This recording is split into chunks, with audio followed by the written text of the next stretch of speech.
వేదాంతం పరిచయం పరిభాష 24 తత్వాల పుట్టుక. ఇక 24 తత్వాల పుట్టుక గురించి తెలుసుకుందాం.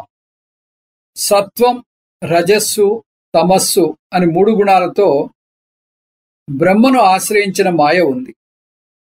ఆ మాయ నుంచి ఆకాశం పుట్టింది. ఆకాశం నుంచి వాయువు పుట్టింది. వాయువు నుంచి తేజస్సు పుట్టింది, అంటే అగ్ని పుట్టింది. అగ్ని నుంచి నీరు పుట్టింది. నీటి నుంచి భూమి పుట్టింది. ఈ పంచభూతాలలో ఆకాశం యొక్క సాత్వికాంశ నుంచి శ్రోత్రేంద్రియం అంటే చెవి పుట్టింది. వాయువు యొక్క సాత్వికాంశ నుంచి త్వగింద్రియం అంటే చర్మం పుట్టింది.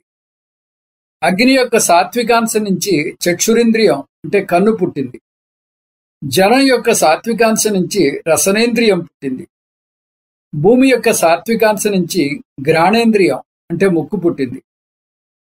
పంచభూతాల సమష్టి సాత్విక అంశాల నుంచి మనస్సు, బుద్ధి, అహంకారము, చిత్తము అను అంతఃకరణలు ఏర్పడ్డాయి.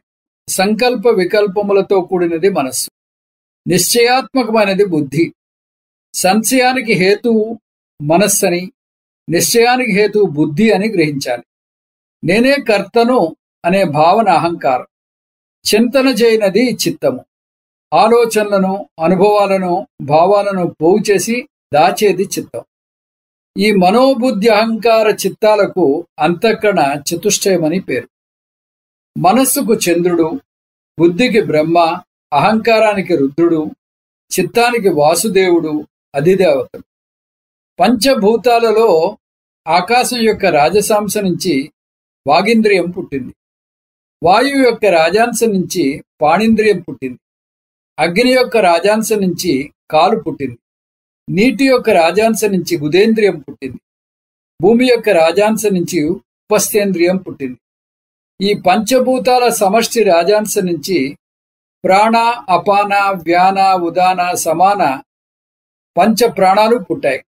నాభి నుంచి నాసిక వరకు సంచరించు వాయువు ప్రాణము. నాభి నుంచి గుదం వరకు సంచరించు వాయువు అపానము. దేహమంతటా సంచరించే వాయువు వ్యానము. కంఠమునందలి వాయువు ఉదానము. నాభి మండలమునందు ఉండు వాయువు సమానం. ఈ పంచభూతముల యొక్క తామసాంశ నుంచి పంచీకరణం చెందిన పంచభూతాలు పుడుతున్నాయి.